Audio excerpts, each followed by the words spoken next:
Folks, and welcome to the show this week. This week is a little bit different.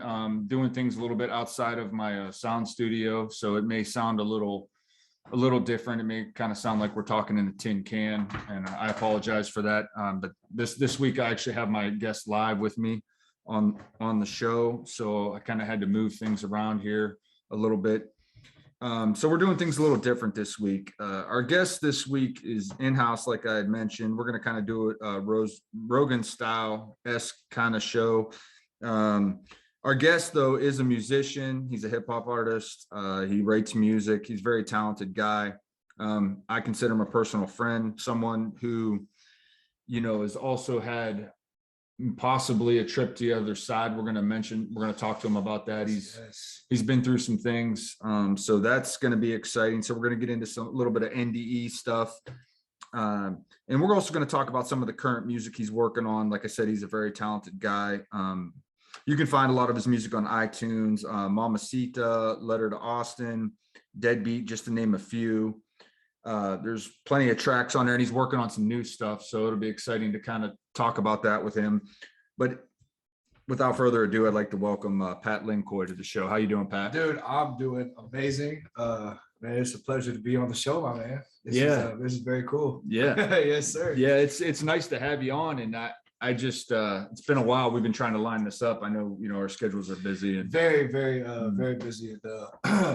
Just a couple mishaps in the in the long run, but you know what, it's okay because I'm here now, and we'll go ahead and talk that good stuff. Yes, sir. Yes, sir. So just, I guess, getting into things so the listeners kind of know, I just want to know a little bit about your background. Maybe don't talk about the near-death experience or anything like that, but just who are you as a person? Where have you come from? What are kind of your roots, so we can kind of get a little bit of vibe of who you are? So basically, I know a lot of people always say this, but I had like quite a rough childhood. Really, really rough childhood. And that kind of really shaped me, just who I am. And a lot of people, will take the bad that they went through and kind of just like, whang, my life sucks, my life's ruined, and da-da-da-da. And I kind of just, like growing up, I always was a goofball. But I always was a musician at heart, no matter what, too. And basically, yeah, so I just kind of grew up like that and just tried to make the best out of the worst. You know what I mean? I try to take the worst situation that I was dealing with at the time, a bad hand of cards, and kind of just like, boom, ace, make my own ace. You know what I mean? So when you say you had a rough childhood, like what give us some examples of this is the good stuff what you went through. So both of my parents were on drugs, heavy drugs, and we lived at one point. I had 4 other siblings.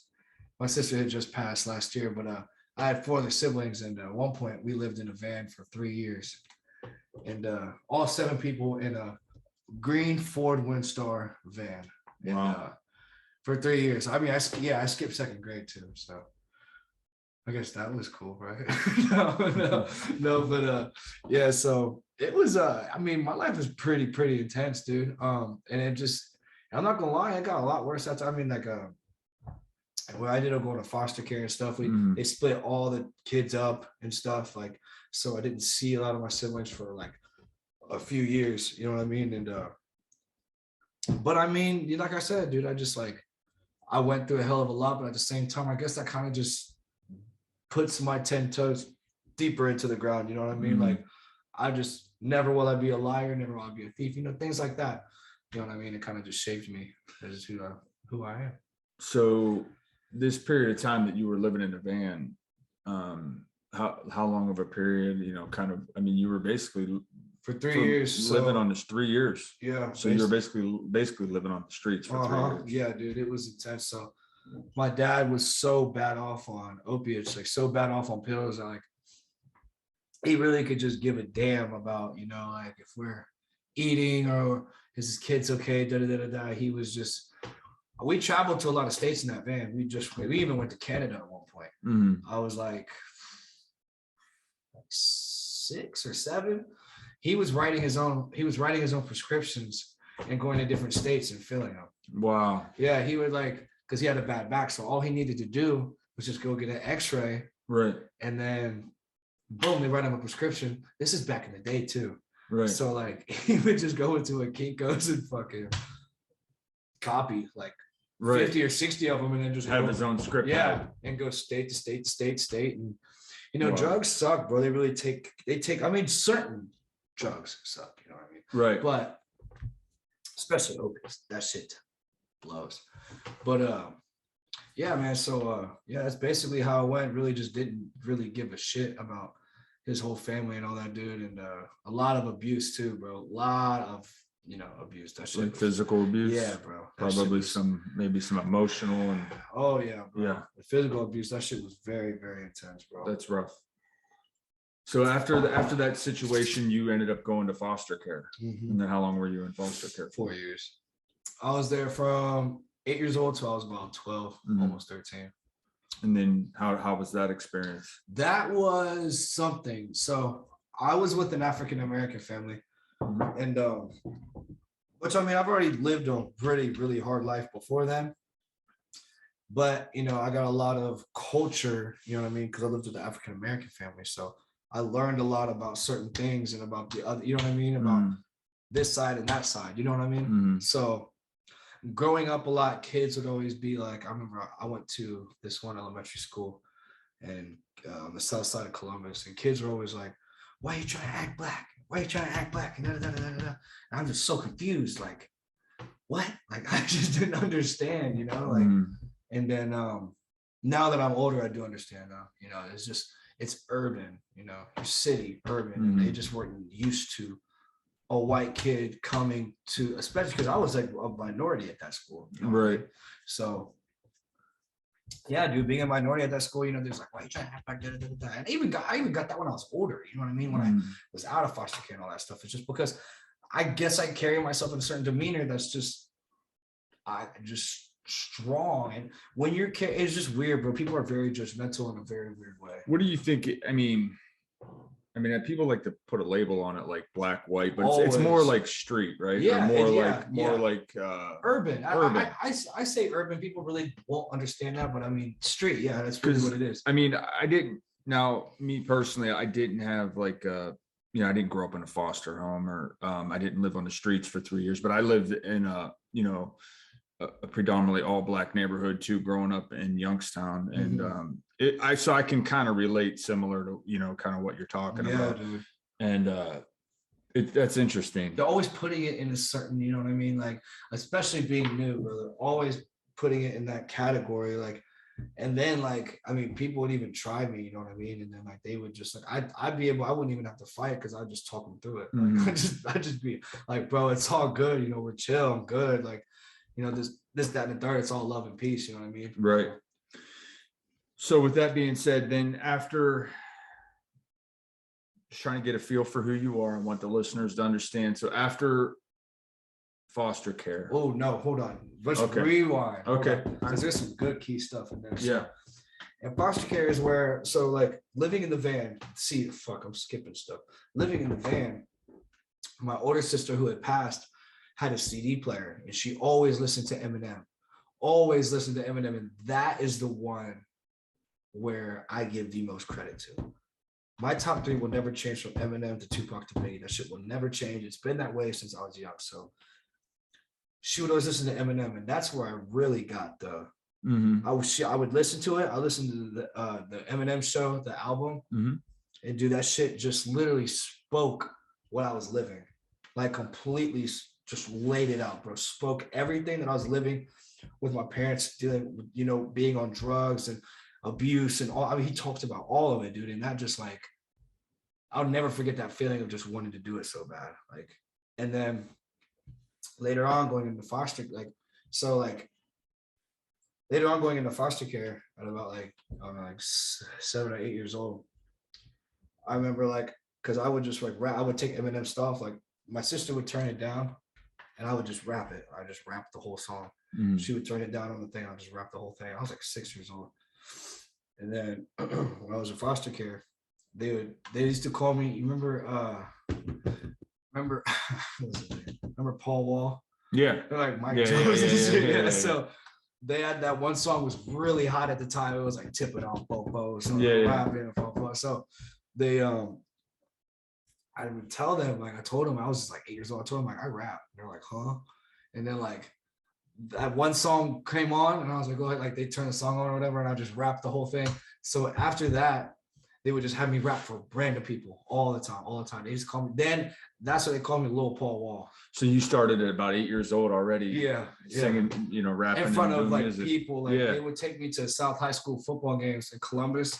And dude, I remember one time, dude, there was like 20 people in this circle. And then here comes my foster sister, like, oh, he can rap. That's Lil Paul Wall. And I'm like, oh shit, dude. I was like, fuck. I remember this being so nervous. I never been put on the spot like that, ever, dude.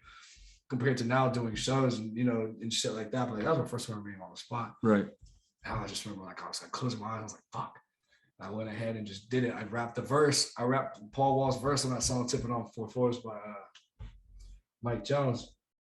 Yeah, it was crazy, dude. I just remember just being so fucking nervous, but I killed it. Everybody was like, oh shit. Like, yeah, so it was pretty fucking cool, dude. It was nervous. That is cool. So from there, what happened? From you went to foster care, right? Yeah. And then from there, what happened with you? So where did your path go? It's crazy, bro. Like, so, I mean, after that feeling right there when I was just talking about, I knew what I wanted to do. I knew it was never going to change. Right. I knew, like, for sure that adrenaline feeling of being put on the spot and like that shit just never. That's for you.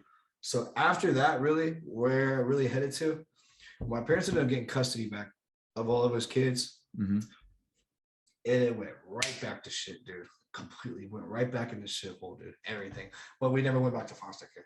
It's just like everything crumbled, and then like I mean, like I'm not trying to be negative, but dude, it just never got better, dude. It never fucking got better. But I stayed doing music. Like I remember just writing. I date and title like all my music, and I have music written and dated and timed and shit, like back in 2010, 2011 and shit like that.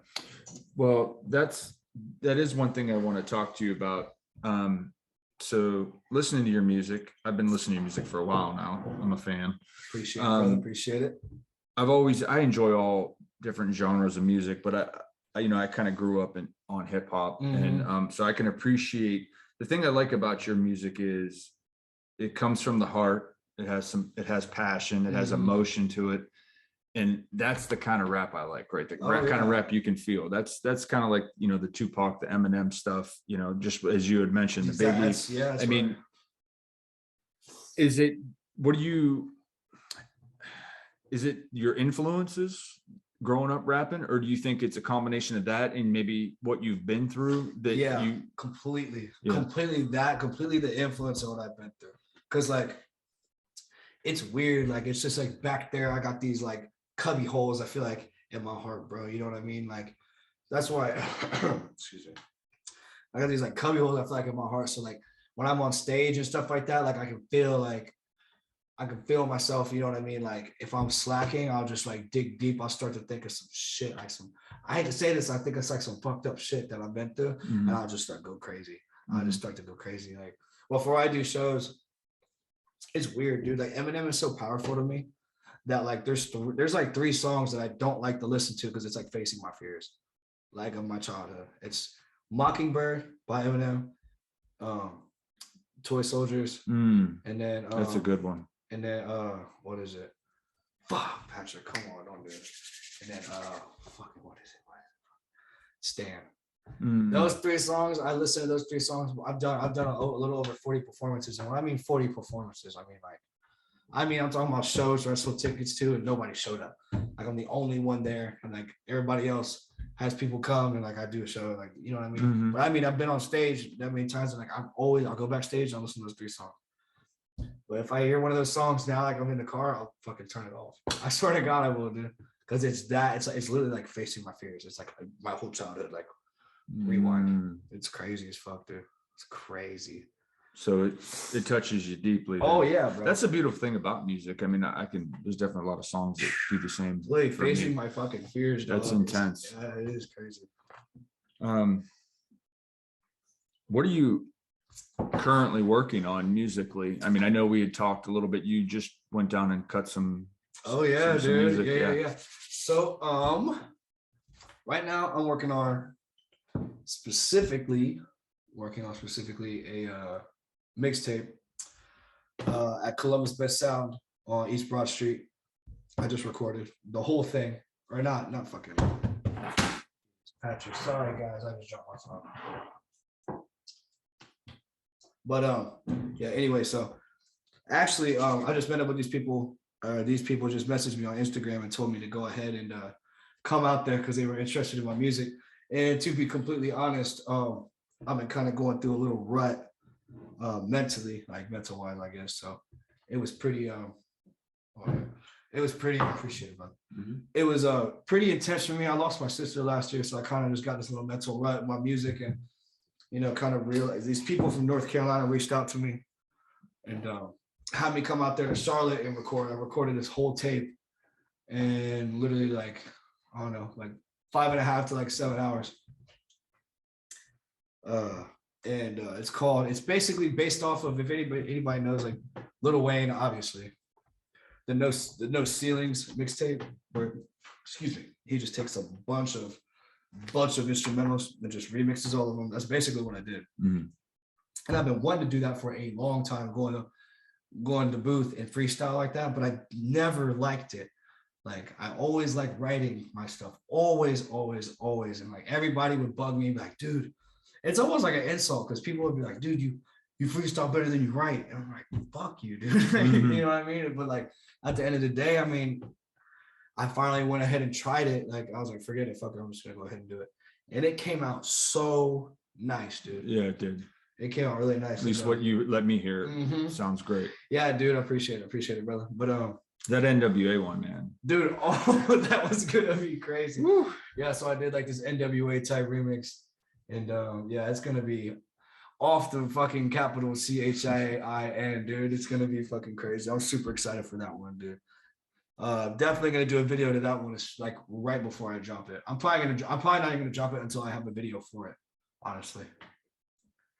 But yeah, that's what I'm working on right now, is that mixtape, just getting all the visuals together, and which will be dropping December 1st officially. No addicts. Nice, beautiful. Yes, yeah. And we'll 2 D's, 1 X, ADDIX, like addicts, like up high, but I had to kind of put a little twist to it, you know what I'm saying? Let me ask you a question. You mentioned this might be a tough question. You can answer it however you want. Yeah. If you don't, if you feel uncomfortable talking about it, that's fine. But you've mentioned, your sister's passing twice now. Can we talk a little bit about that, and kind of, how are you doing with that? It sounds like you and your sister close.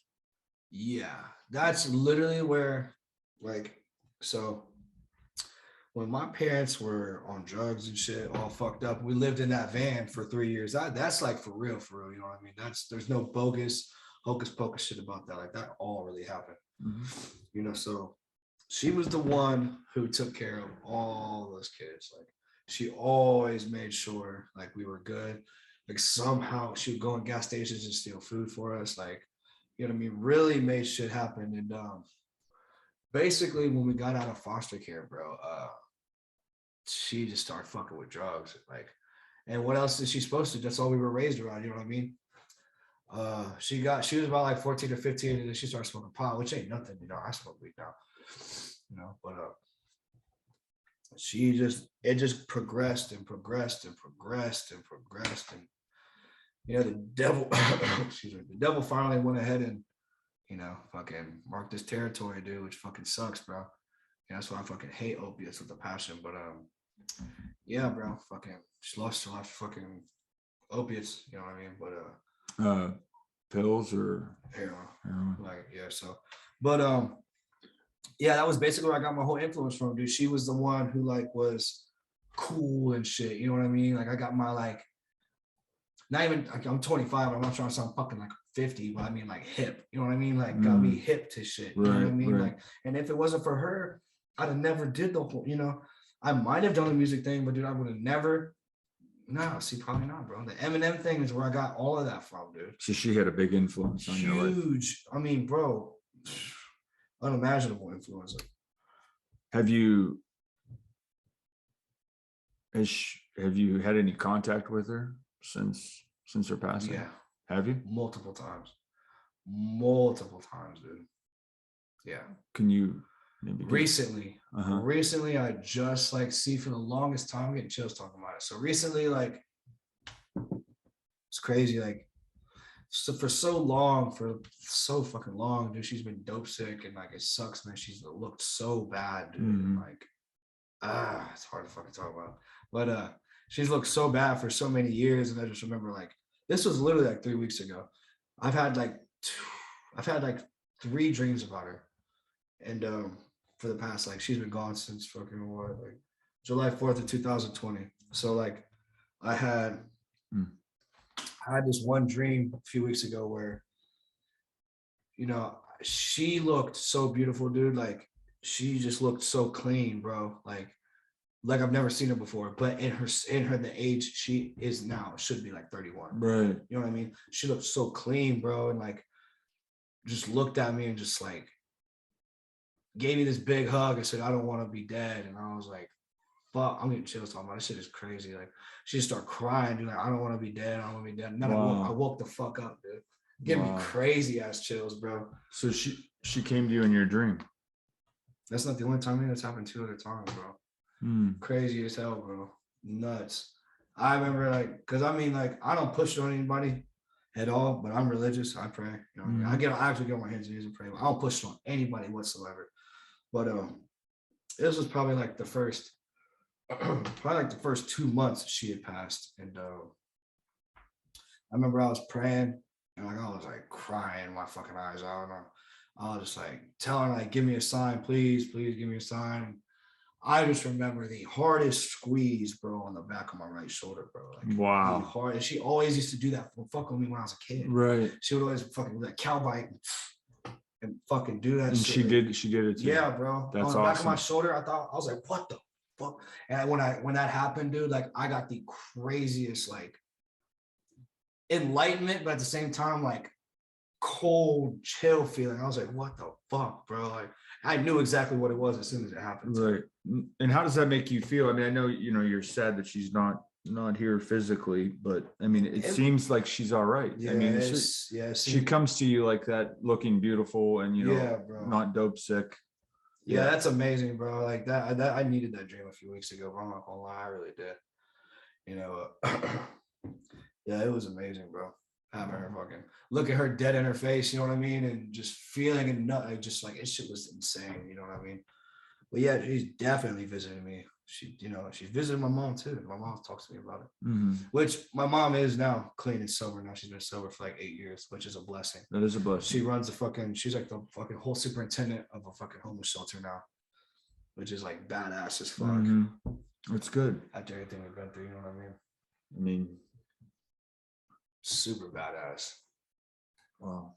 Yeah, bro. That's intense. Ain't it, bro? It's crazy as fuck, dude. Now, you were telling me the other day that music runs in your family, no? Yes, sir.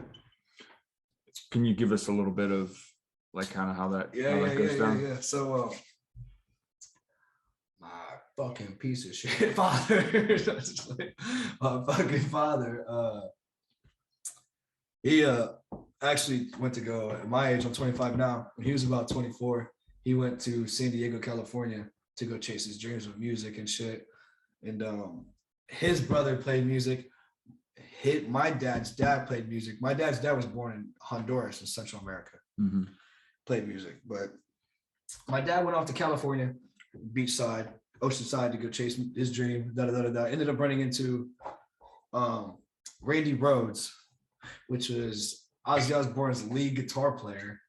And that's like back when he was broke too, you know what I mean? And fucking, my dad was just smoking a joint, like fucking playing his fucking guitar on the fucking beach with his feet up, fucking beach bumming and shit. And fucking dude was like, "Hey man, it's fucking nice, dude." Like, what? Fucking him and my dad just clicked hardcore.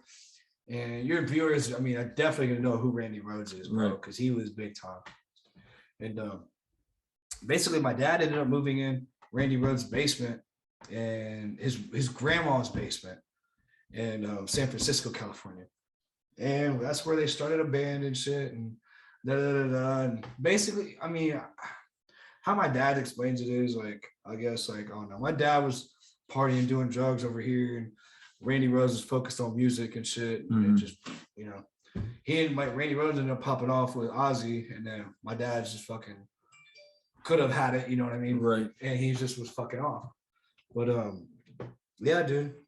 My dad's brother, my uncle, who I lived with back when I was like 16. I got emancipated when I was 16 and moved out there. And he was actually signed with Atlantic Records for like 6 months. And they were just, excuse me, sorry, this fucking shit just kicked me. No, they fucking just kicked the shit out of me, dude. No, but no, they were signed to Atlantic Records for like 6 months, and they were just fucking partying their asses off, and they got dropped from the label completely. And ended up owing the rest of their contract. It's like they got this like, they got like a fucking, I think he said that back in like the fucking 90s, they got like $140,000 contract deal over the course of like 2 years. And he said they were just sniffing a bunch of fucking blow, fucking drinking their asses off, you know, taking acid. And then like you know, like fucking, they were trying to be like Motley Crue or some dumb shit, dude. And they're like, yeah, you know what? Like, fuck you guys. Like, dude, you guys are done. You guys can't hang. So when you sign a contract, it depends if it's a 360 deal or if it's just a distribution deal. If you want a distribution deal, you don't want a 360 because it got to come back around. You know what I mean? Like, right. So they signed a 360, and in the matter, they got dropped in 6 months. Okay, on that advance of how much ever they got, they have to pay that back. It's like a credit loan. Oh, you get credit for being good. Right. You get credit for being good, as in like, say, you know, you're getting a house, you get approved for your house. You know, you get credibility because you have good credit, because they, you know, you're credible for paying it, you know, off. You know, your music, you know, getting a 360 deal, or no, just getting a fucking advanced deal in general. You're, you know, they're favoring the, you know, your credibility that you're going to pay it back. You know what I mean? And fucking couldn't hang, dude. That's tough. Blowing a bunch of fucking money, yeah. That's tough. Yeah, fucking, that's some crazy shit though. And then my dad's dad, fucking, his crazy ass, dude. He ended up going to the army and shit after, but like he played fucking, I don't know what he did. I don't know what kind of music it is out there, but he did some kind of Spanish music out there, dude, on the fucking, on the banjo, some shit back in the 40s. And fucking long-haired fucking Central American crazy motherfucker. Like fucking, but yeah, he did music out there, made like fucking, in the 40s, made like 35,000 USD a year. So I mean, that's a lot of money. That's good money back then. Yeah, dude, like bought a fucking house, ended up going to the military, and he met his wife in Italy, in Sicily. And bada bing, bada boom, here's my father. Okay, you know what I mean? So let's talk about this NDE experience. Correct me if I'm wrong, but I think you were in a coma. 28 days, my man. So what happened? What can you walk us through the events that led to the coma? Man, dude. All right. So I just got this new job. You know what I mean? I just got this new job. I got this new car. And I got this new job. Like I was on my way to my first day. But I had this job. You know what I mean? Like I was on my way to my first day, but I had this new car I just got. So I'm fucking driving my fucking way to work. It's like 5:30 in the morning or whatever. And long story short, or not long story short, but sorry, as a habit. I have a habit of saying that. But so I'm on my way there. It's like raining. It's dark as fuck out, dude. Like I'm at this intersection, like a four-way, and fucking, dude, it's dark and raining, which is fucking shitty, first of all. And there's this fucking bus, his ass is hanging out like this. And I'm running late on my first day, so I'm like fucking trying to go. Excuse me. And there's like this much room where I can fucking go. Should have fucking waited. So I come up, fucking I'm creeping right behind the bus. As I peek out, I don't see nobody. As soon as I pull out, bro, there's a fucking Ford Expedition going 60 miles an hour, bro. Hits me, bro. I'm at like a dead stop. My motherfucking car, dude, my fucking Nissan Altima goes whoosh, whoosh, like flips like 3 fucking times, dude. And then I woke up a month later. But we're gonna get into the middle of that. Wow. So what kind of injuries did you sustain? You know what's crazy is I didn't even break a fucking bone. Oh, really? Yeah. You were just in a fucking car. I hit my head so motherfucking hard. Yeah. Wow. I had bruised ribs.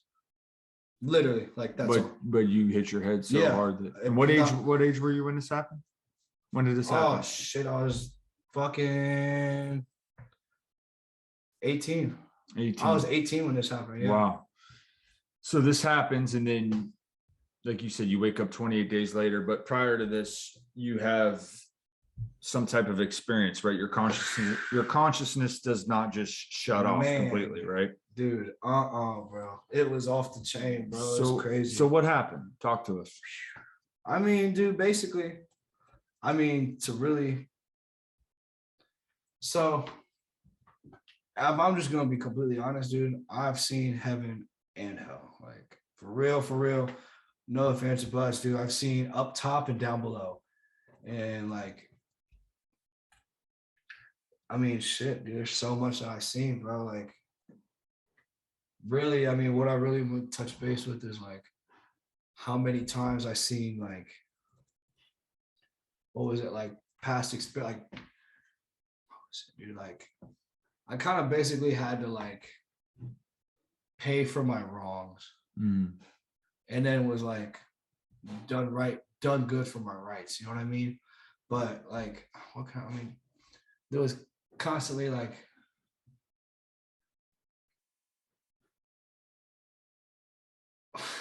It's all good, brother. It's all good, man. Go ahead, man. No, so I'll edit that part out. It's all So you had to do what do you mean by that? You had to do, I mean, is there like how does it go? Like, you have like does it go in like chronological order? Do you kind of, is it like a flow, kind of like how we see time? No, so now let me, oh my God, now I'm starting to remember some shit. Like, I mean, I remember a lot, but now I'm starting to like think about this shit. So I was in a coma, right? And like, I'm in this fucking hospital. So in a coma, like, so fuck, this shit was so crazy. I'd just be in some weird shit. Like I'd be like flying 1 second. Like there was one time where like I remember being like in the island somewhere. It's dark, pitch black out, dude. And I'm on top of this, like I'm on top of like a Hampton hotel. And like somebody starts running out, dude. It's like, yeah, so schmigga schmashma. No, so you were in these islands. Yeah, dude. So like at one point I remember just like some like Chinese dude, some random Chinese dude in an all black suit, like talking to me. And then like, bro, like it just got hectic out of nowhere. It got so hectic. And then he just like pushes me. Sorry. It just got really hectic out of nowhere, dude. And he just like literally pushes me off the building. And I just go, I remember like soaring my arms out like this. I'm just flying, dude. I'm flying, but dude, I'm like so high up in the air, bro. I mean, like this thing had to be like 200 stories. I'm just soaring through the air, bro, soaring like. And then 2 seconds later, G-force, the strongest G-force you've ever felt in your life, bro. Just completely, boom. You're not flying no more, bro. You're going straight down. Intense, bro, intense. And then like right before I hit the ground, I'm in the hospital bed, but I never woke up. Whoa. Yeah, bro. So you were seeing yourself in the hospital bed while you were in the coma? Yes, dude. But I was in the hospital bed. Like, I was in the hospital bed. But I never woke up from a coma. Right. Right before I would die every single time.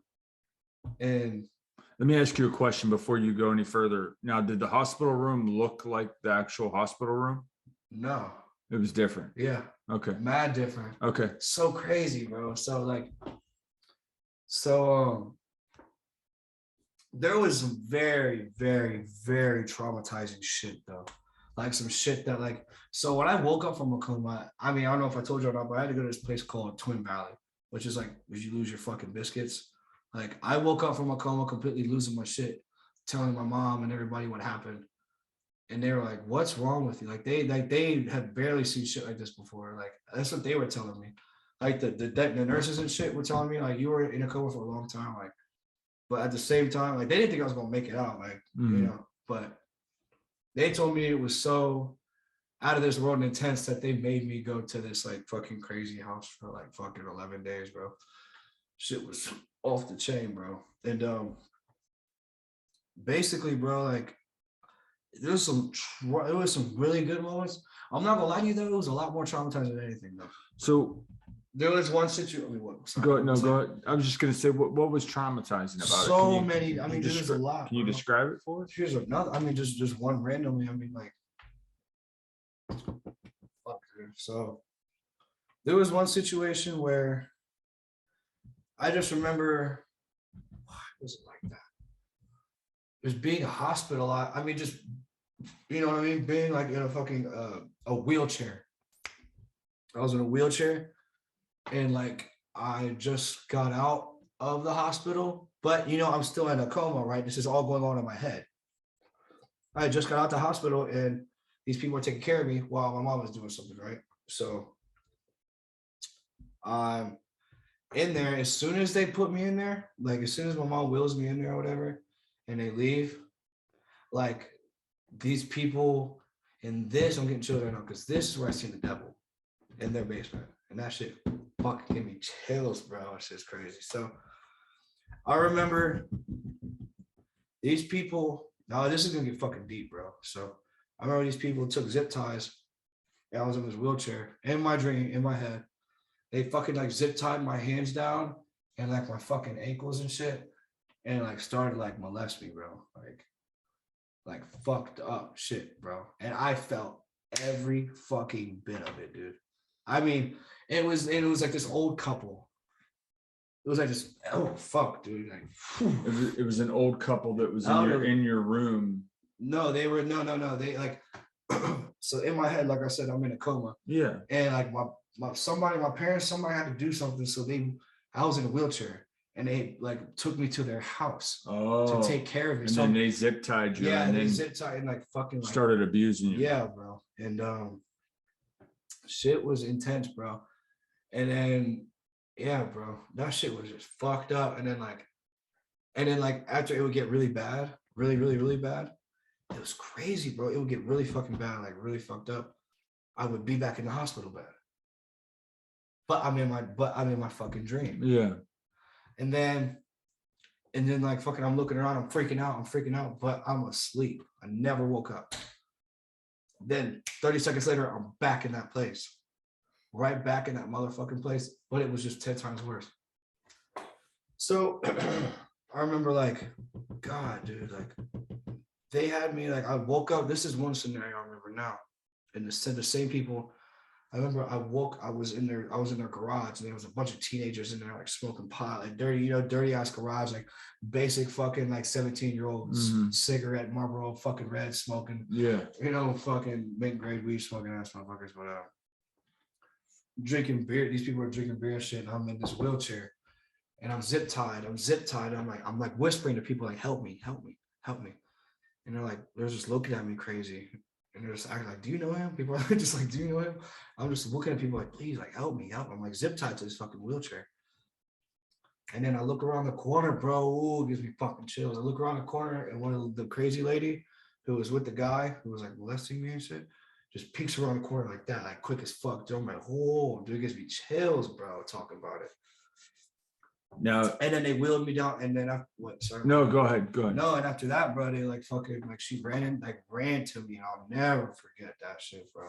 Now, how real did this seem to you? I mean, were you feeling the actual feeling it? You had the emotions, the physical feeling. To be completely honest with you, bro, like to be 110% with you, it felt more real than reality. Yeah, I swear to God, bro, it was. A lot of people say that about like NDs and stuff like that. Really? Yeah, they say that it oftentimes feels realer than what we currently more colors more vivid, the feeling and emotions more vivid. I mean, it's just off the chain, bro. I mean, I've never got chills like that. Like I said, I've never really talked about it like this. You know, I had to talk about it to like a, you know, a fucking crazy person, but you know, I'm like, not a crazy person, but you know, when I had to go to that fucking crazy hospital for it and shit. But Now, what do you contribute this to? I mean, do you think it's your subconscious, or do you believe that you actually really went somewhere? oh yeah, I did for sure. You really went somewhere? I did for sure because down. Okay, so this is where I see the devil, bro. Is where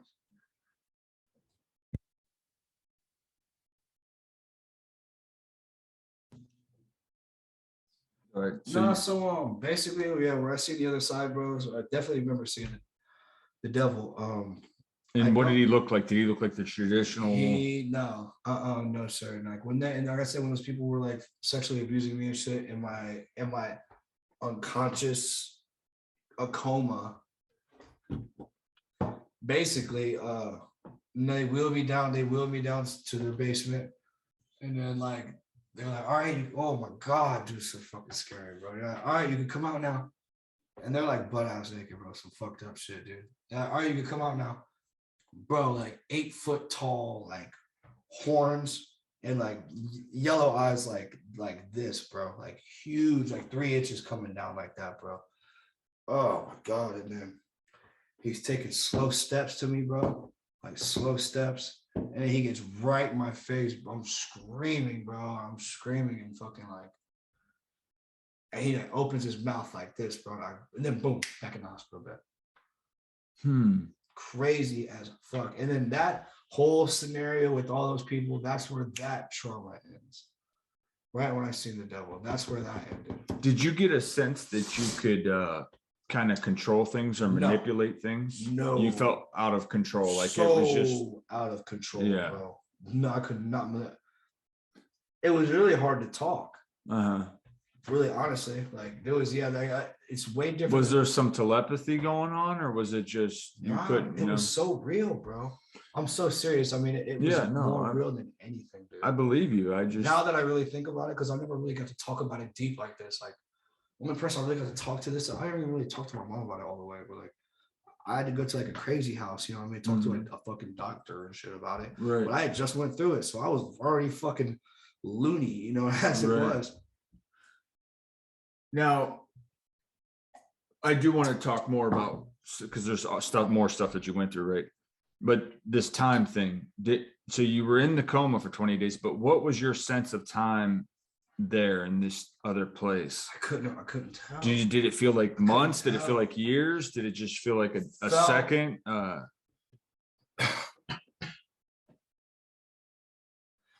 is a good question. It's so hard to tell, man, because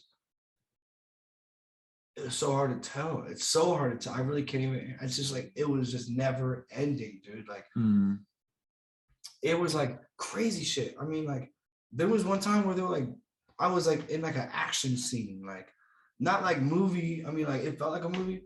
Where I remember like we were in this hotel room and I'm with these random Chinese people. I don't know why the fuck that happened a couple of times. But like we're in this room and like we're all dressed in black, like doom doom doom type shit, like. We run in and like steal these people's fucking like $1 million jewelry. And while I was unconscious, you know what I mean, obviously, and bounce out and like we jump out the windows, boom, break the windows, we're fucking flying, dude, like crazy shit. And then G-force would hit, boom, drop it to the ground, and boom, back in the fucking hotel, like the hospital bed. Crazy shit. And then, but it's strange that you keep going back to the hospital bed. It's almost like it's your safe point, or like you're like almost like a reset. Like you go back and reset. It's very odd. Exactly, dude. It's really like that. Now that I really get to talk about it, think about it. Yeah, it was really was like a reset. Like there was times where like it was weird. Like there was times like there was more traumatizing bad shit that went on, and to me that's like a message. But like there was some really cool shit. Like I personally was like recording music with like Rick Ross, like in the studio with him, and like I was in a hospital bed, and he has like the microphone. He's like heard of me and like wanted to do music with me and shit, and like it felt so fucking real, So fucking real. Like it was crazy as fuck, bro. Like nutty ass shit, bro. And what do you think that is? I mean, do you think that's just your subconscious thinking, maybe thoughts or like ideas that you've known, or were you really recording with Rick Ross in some other dimension, some other time? That's what it was, dude. It was just definitely like just some wild shit like that. I mean, like I said, I took everything that happened. I took everything that I went through with all this shit, dude. It was basically like a message, bro. Like there was a lot more bad, traumatizing, fucked up shit that I seen.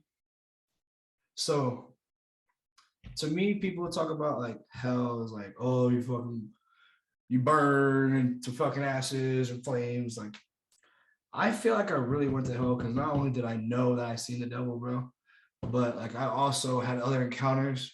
Oh fuck, shit gives me chills, dude. I had other encounters with demons too, and that when I was unconscious in a coma, and I feel like hell is just you're being tormented. You're being fucking constantly scared. Like that's what I felt like, bro. It's not. I don't really think hell is like a fiery place. I think that's a concept. You feel in hell. Like you are constantly being fucking mentally tormented, being scared. Well, you know, I had a guy on my show that went through an NDE that went to hell. What does NDE mean? Near death experience. Really? Okay. Yeah, I didn't know that's cool. And he went to hell and he talks about it, but he was able to pull himself out of it. He talks about like he just felt like maybe that on a subconscious level that he deserved to experience, you know, the bad. But once he realized in his near-death experience, he eventually realized like, I don't need to be here. I can manifest something different. And he was able to do that. I'm just curious because I don't feel like hell is like you said, I don't feel like it's a place that we go. And I don't feel like I believe in God. I believe in the universe. I believe there's a lot of good. I don't believe that there's a set place for bad people to just go and be tortured and tormented for eternity. That's just, I mean, maybe there is, I don't know, but personally, but I don't really buy into that. But I do buy into like you're talking about like a living hell or just going through traumatic stuff. I don't know. It's pretty crazy. So what were some of the positive things that you experienced over there? So I remember, so like this is where I started to get to heaven. I remember like, so it was the coolest shit ever, bro. Like I was dressed in all white, like an all white tuxedo, right? All white tuxedo, dude.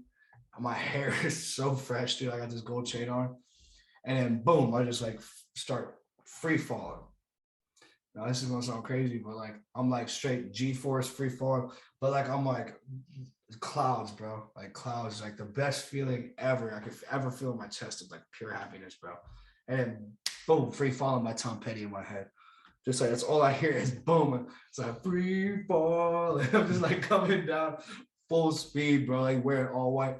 It's like pure, like, dude, the happiness is crazy. It's crazy. Like I said, dude, it was so real. Like the happiness I felt at that time, dude, I could give it a color. That's how serious, you know what I mean? Does that make any sense? Yeah. Like literally, bro, the happiness was so vivid and so real, bro. It literally projected like a pink and like red mixture of a color, bro, that I'll never forget ever again, bro. Were colors like feelings, as like you're talking about? I mean, yeah, sort of, but like, I mean, like, yeah, there's like the happiness. I don't know how to explain it. Like, I've just felt the happiness. I don't know, it's so fucking hard to explain. The happiness, this happiness like projected a color to me. That's how happy. That is so cool. Now you talked about colors being more vivid. Now, were there different colors that like aren't here? Did you see colors that? Yeah, bro. That comes up though. That's what I'm asking you these questions, because that's something that people that have had near-death experiences always talk about. There was this motherfucking color yellow, bro, but it wasn't yellow. It was so fucking weird, bro. Like, so like that right there, you see under your dog's chin? Yeah. It was like that, but like shiny. but not gold. It's hard to explain, bro. So fucking hard to explain, bro. It had like this black outline to it. It was fucking weird. That's bro. cool. But yeah, that's yeah, for sure. That's fucking weird that you know that. That's So crazy. Did this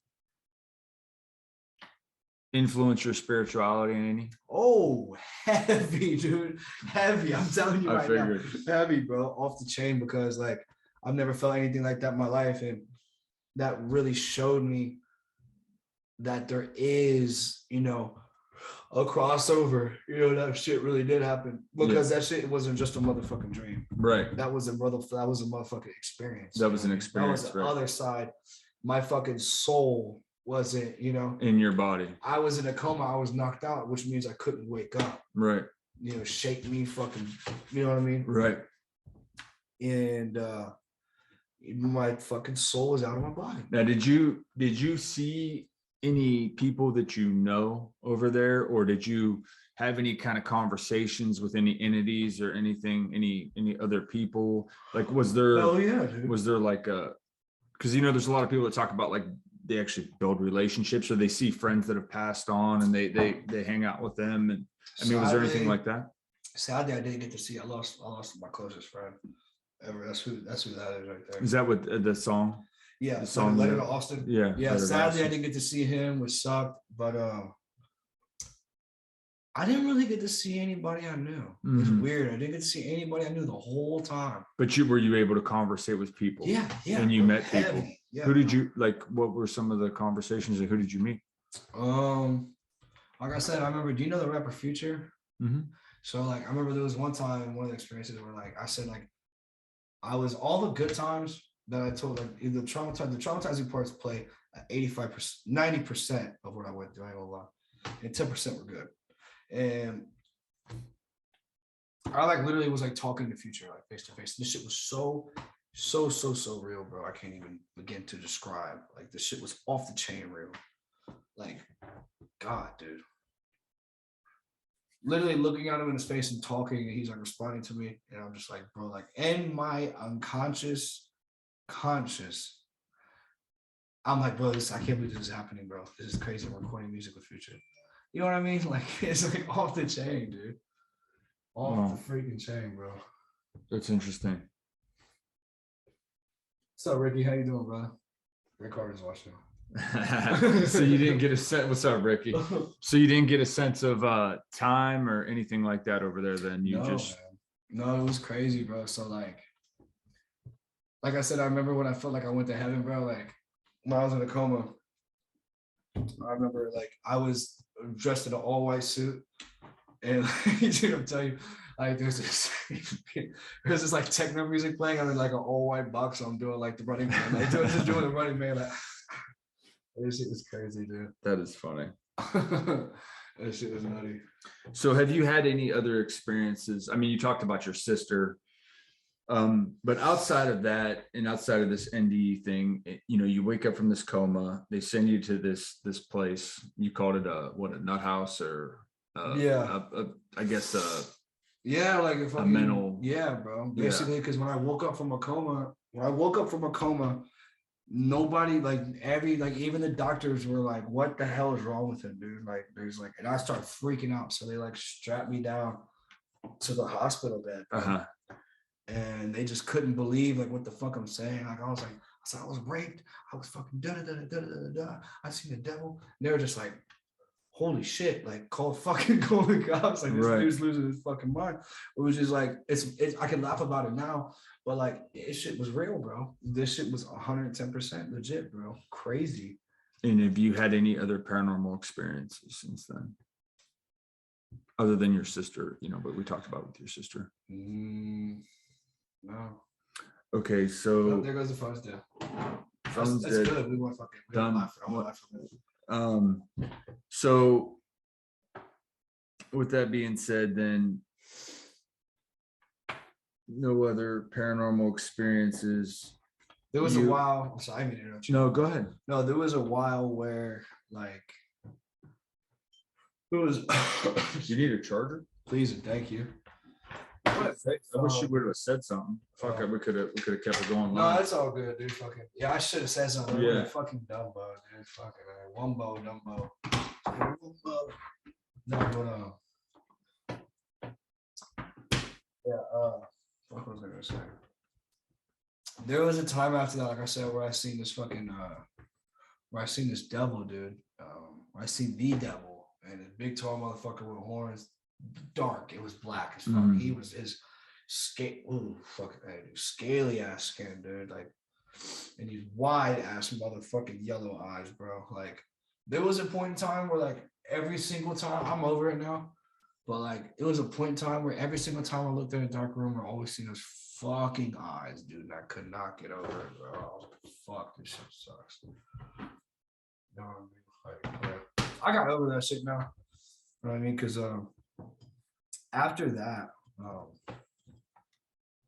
I fucking took some fucking acid and shit. Like, you know, I fucking had a fucking gnarly ass trip, dude. And kind of just like told myself, like, you know what, dude? Like, you've seen some fucking crazy ass shit.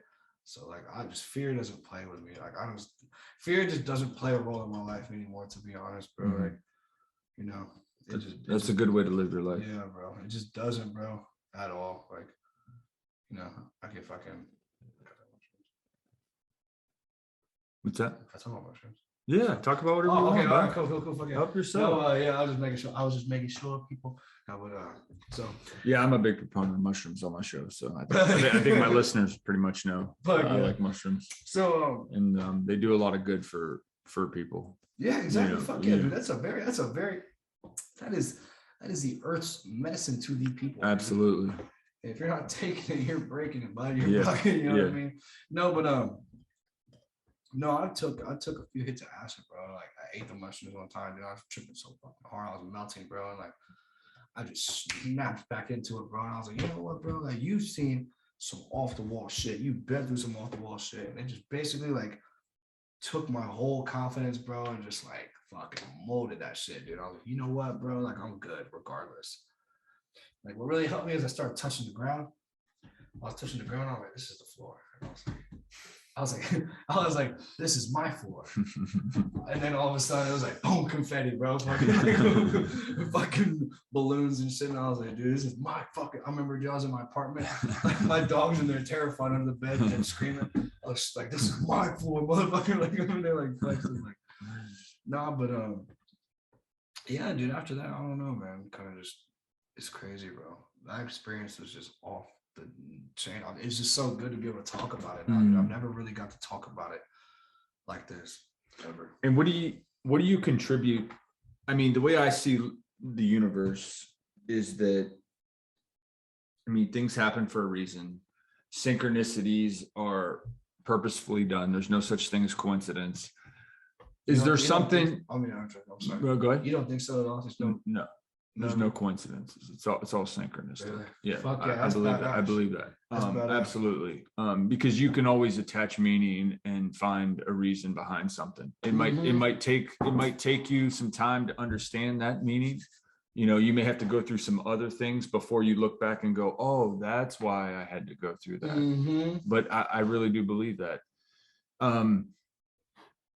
That being said, what do you contribute the near-death experience to? Like, obviously it helped influence your spirituality, but like, what other positive aspects has it done for your life? Huge, like, bro. what has it done?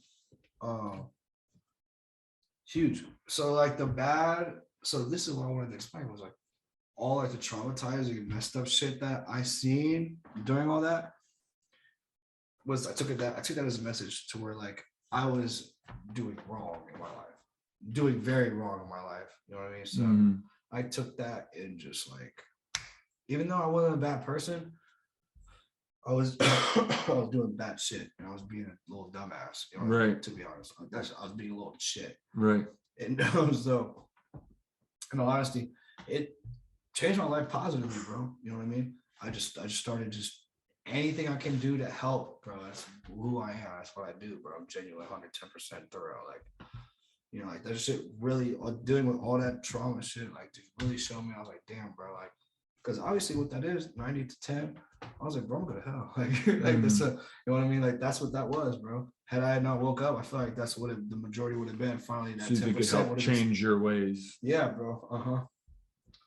Yeah, I was involved with a lot of bad people doing a lot of dumb shit. You know what I mean? So like, it really just like, you know, I feel like if I were to die, that's why I would have thrown out. You know what I mean? Yeah. Honestly, I mean, like, even though God might forgive you for your sins, this is where I ended up. So however I can get the fuck out of that, you know what I mean? That's just like, you know, just dealing with that shit. No matter how stressed, mad, or depressed I am, you know what I mean? I will always remember that shit, and it will just always give me that reason to why, like, you know what I mean? Like, I'm always gonna be good. Right. And I always should be good to whomever and whoever, you know what I mean? Right. Real quick, I've got a few more questions for you, but before that, would you mind, you want to do a little freestyle? Oh, hell yeah, dude. I'm gonna do a freestyle. So I don't have, let me see here. Let me see if I can pull this up. I don't have a whole lot of just plain old beats on my phone, but I do have this. The listeners are familiar with this one. I don't know how good it's going to sound going through my phone into the mic and you freestyling, but maybe I'll just play a little bit. You can maybe listen to the beat a little bit and then kind of see what you can do. You ready? Yeah. You want me to start it? Go ahead. You ready?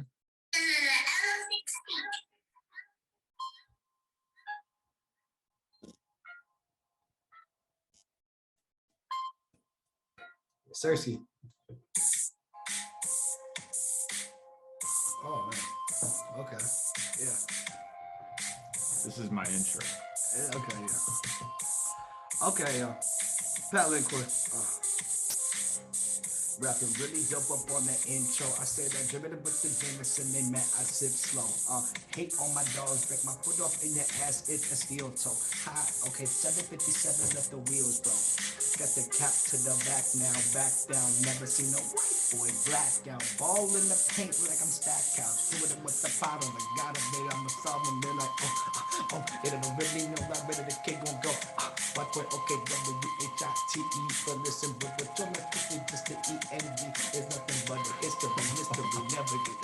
I said clean it and listen to me, I'm a dumb. I hit you more conscious and nauseous, cause if you tell me that I'm a blow, the homie, you just mad and sick and you nauseous, then I'm a bunch. Beautiful. Excellent. I like it, man. That? You like that? I do like it. Thank you. Yep. Thank you, man. Thank you. All right, man. That was weak sauce, so I could have. That's all right, bud. That's all right. We're gonna record a little bit after we get off of here, and I'll let you think on it and dwell on it for a minute there. Yeah. But that's good. That's the beat you're gonna use. So. Fuck yeah, dude. Right. That was actually a lot. I didn't know that. I didn't know it was that long. Yeah. It's pretty decent. It's actually a friend of ours made that for us. So. Really? Yeah. Okay.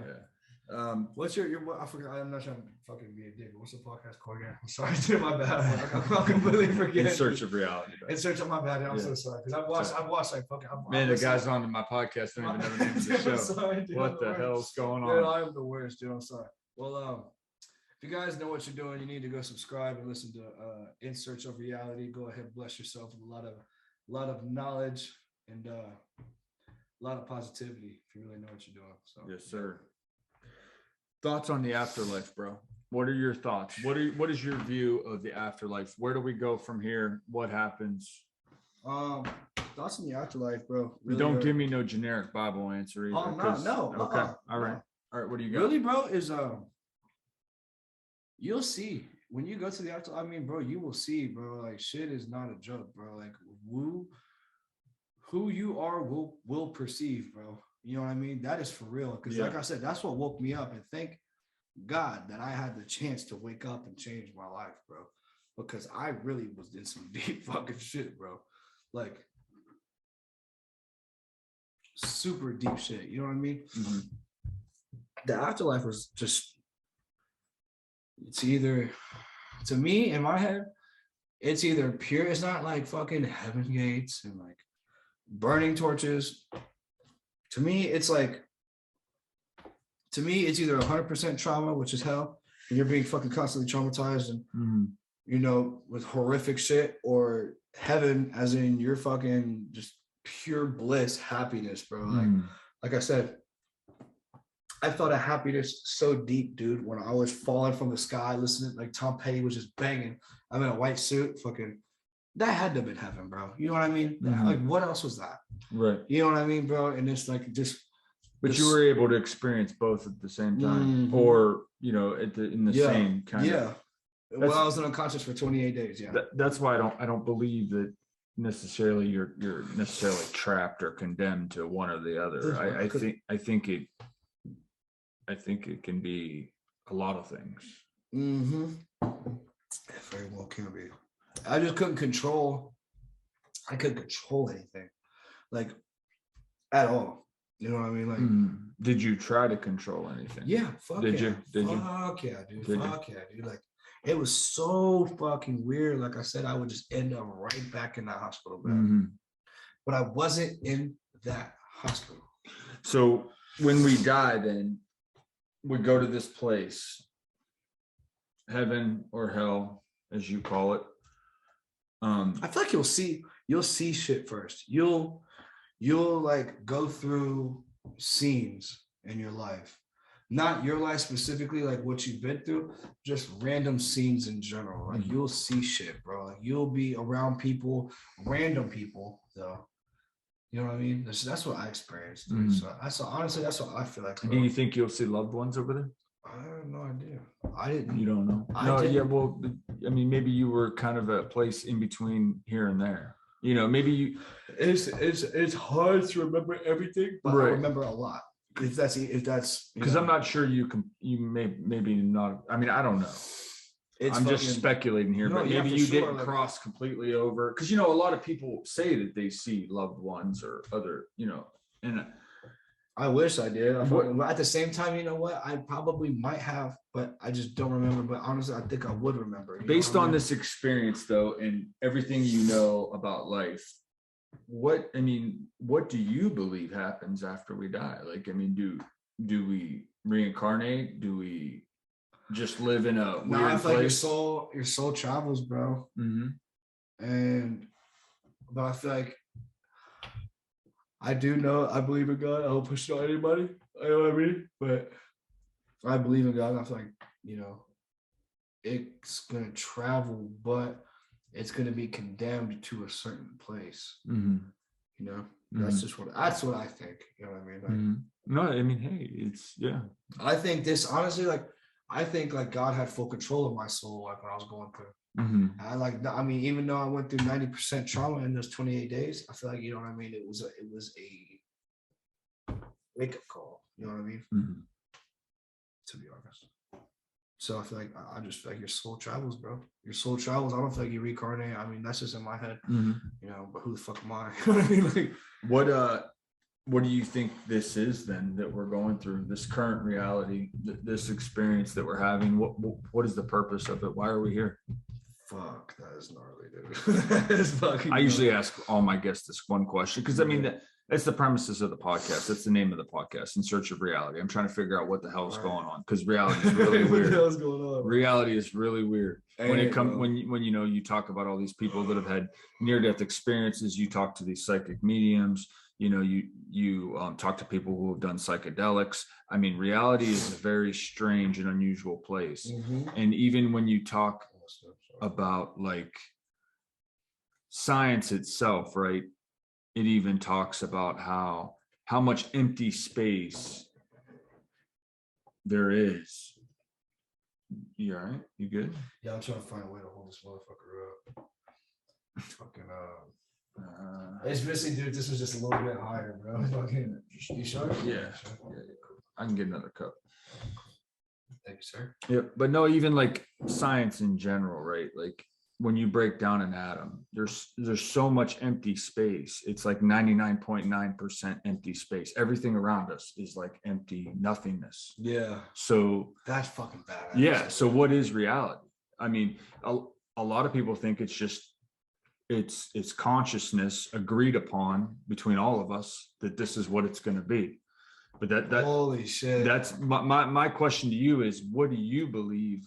Like, what are we here for? If you're, you know, a God-fearing man, and you know, you believe in God and heaven and hell, why are we here? What is this experience for? Fuck, man. Shit. I mean, I guess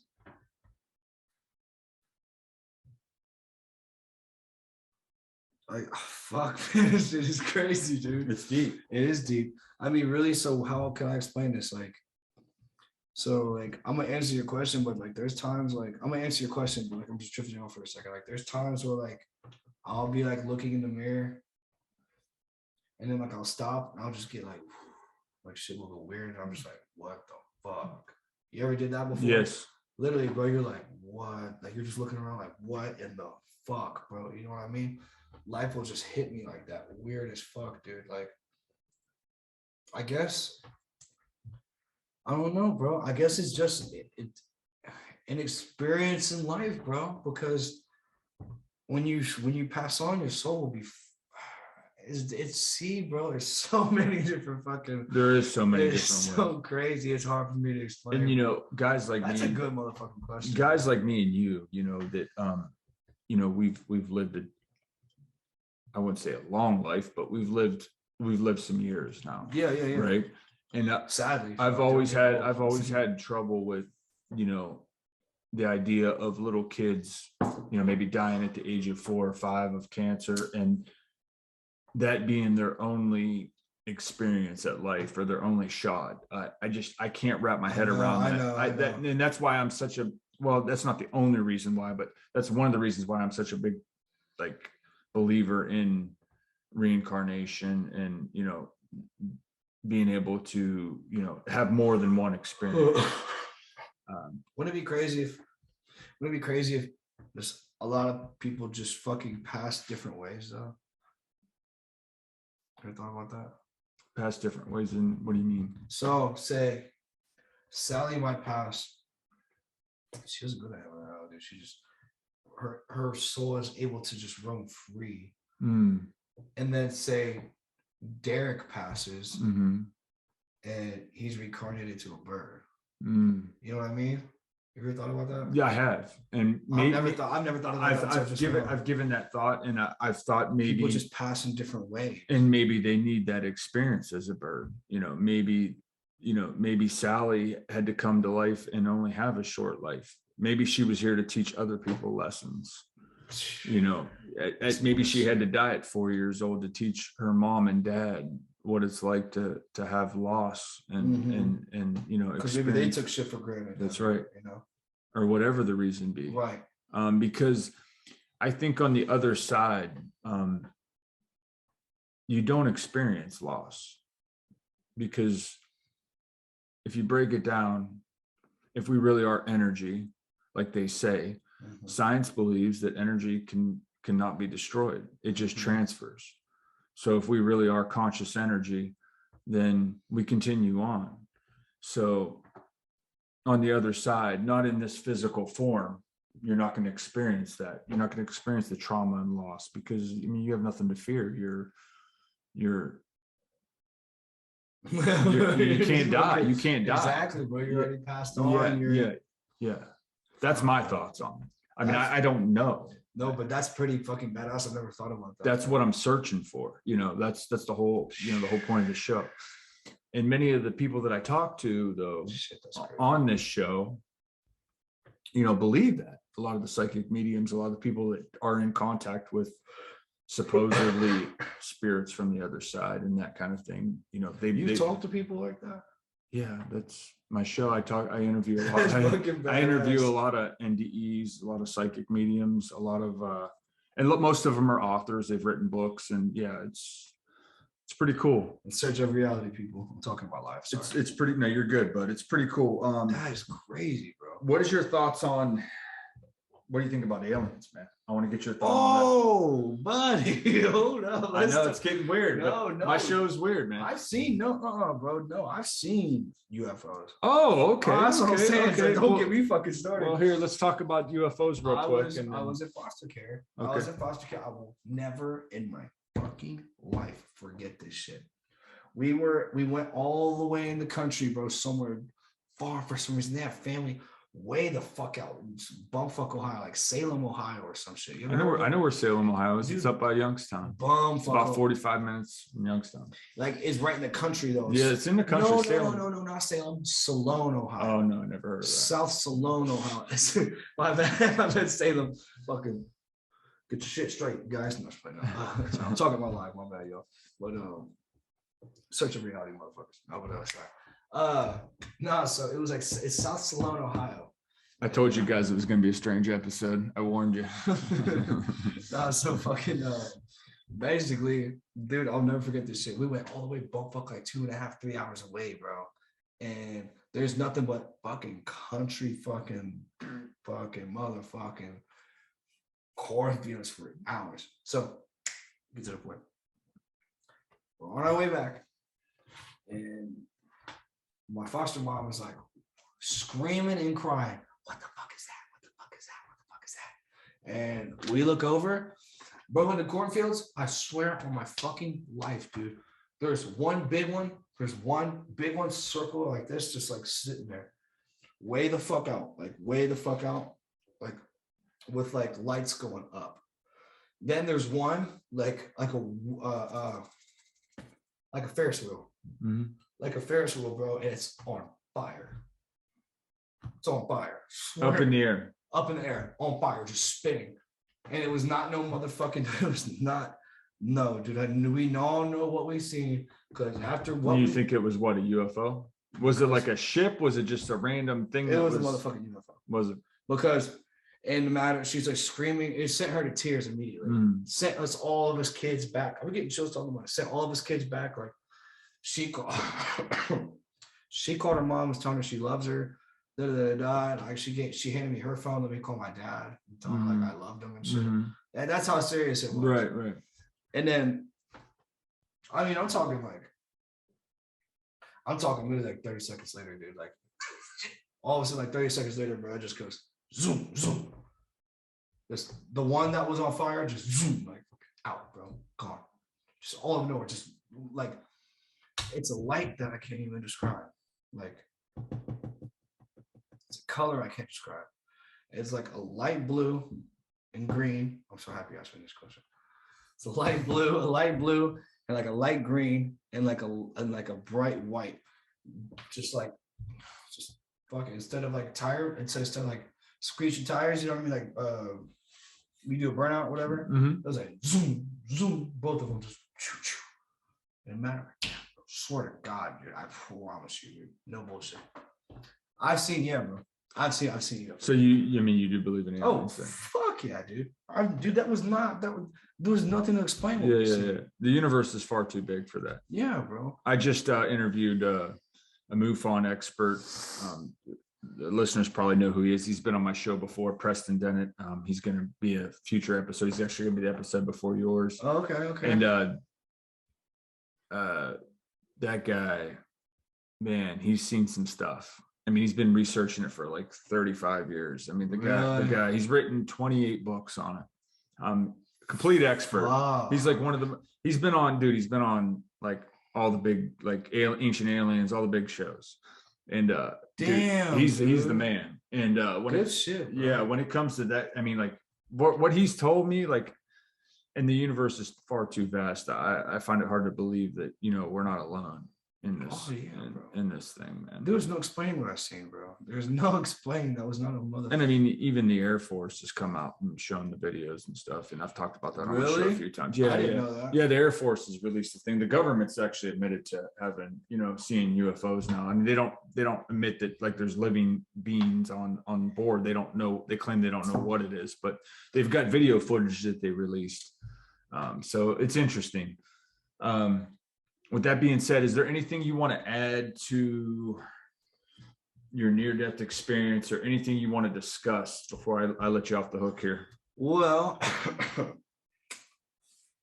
me think. Basically, is that near-death experience taught me about my future. Yeah, it taught me what I needed to do and what not to do. Excuse me, sorry. Tell me what I needed to do and what I needed to not do, basically. As in basically, like, you know what I mean? Like, there was so much trauma that I needed to do right. You know what I mean? And the right that I did wasn't enough to be right as what I was doing. I was fucking up. You know what I mean? So no, that's really it, bro. Like I said, is fucking tune into In Search of Reality. You know what I mean? If you know what you're doing. And go ahead and listen to you can tune into my music at Pat Lincoy on all platforms, spelled P-A-T space L-I-N-C-O-Y Lincoy, Pat Lincoy. Google it, all platforms, YouTube, Apple Music, Spotify, whatever you want. And yeah. Well, that answers my last question. I was going to ask you where can we find your work, but there you go, bud. Yeah, listen in, guys. I mean, if you're a fan of hip hop, I think you'll really enjoy this guy's work. He's real impressive. And stay tuned, because on the recorded version, I'm going to have some songs mixed in there that you guys can check out. Well, thanks for listening, guys, and take care. Yes, sir.